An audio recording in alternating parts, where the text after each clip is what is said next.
శైలజ ఏమో చేసేసింది, సీసాలో సర్దేసుకుంటుంది, మాకు పెట్టదు. మీకు నేను ఎంత అండి పెట్టడానికి? చిన్న సీసాడు పచ్చడి మీరు పెట్టుకోలేరా? పోనీ ఇందులో ఏమన్నా భూగోళాన్ని పట్టుకొచ్చేసాను అంటే కాదు. ఉల్లిపాయ పచ్చిమిరపకాయ అంతే. నిలవ పచ్చడి పెట్టాను, సంవత్సరం గ్యారంటీ.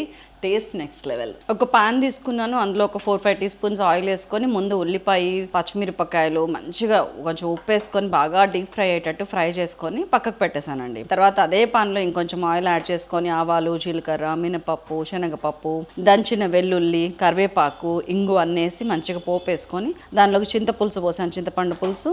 అండ్ దెన్ మనం ఫ్రై చేసి పెట్టుకున్న ఆనియన్స్, పచ్చిమిరపకాయలు కూడా వేసేసాను. ఒక 4-5 మినిట్స్ మంచిగా మగ్గిన తర్వాత ఆయిల్ పైకి తెలుతుంటే కట్టేసి దాంట్లోకి మనం ఉప్పు, కారము, పసుపు, ధనియాల పొడి, జీలకర్ర పొడి, ఆవపిండి, మెంతిపిండి కూడా కలుపుకొని ఉప్పు చెక్ చేసుకొని ఆయిల్ కావాల్సి వస్తే పడితే యాడ్ చేసి దింపేశాను. టేస్ట్కి బ్రహ్మాండం ఇందులో పెట్టలేకపోవచ్చు, కానీ టేస్ట్కి మాత్రం ఆ బ్రహ్మాండం కూడా సరిపోదండి. అంటే ఆ లెవెల్ రీచ్ అవ్వటానికి అంత టేస్టీగా ఉంది, ఇంత సింపుల్గా చేసేయండి. మరి ఫుల్ వీడియో శైలాస్ కిచెన్లో ఉంది, చూడండి.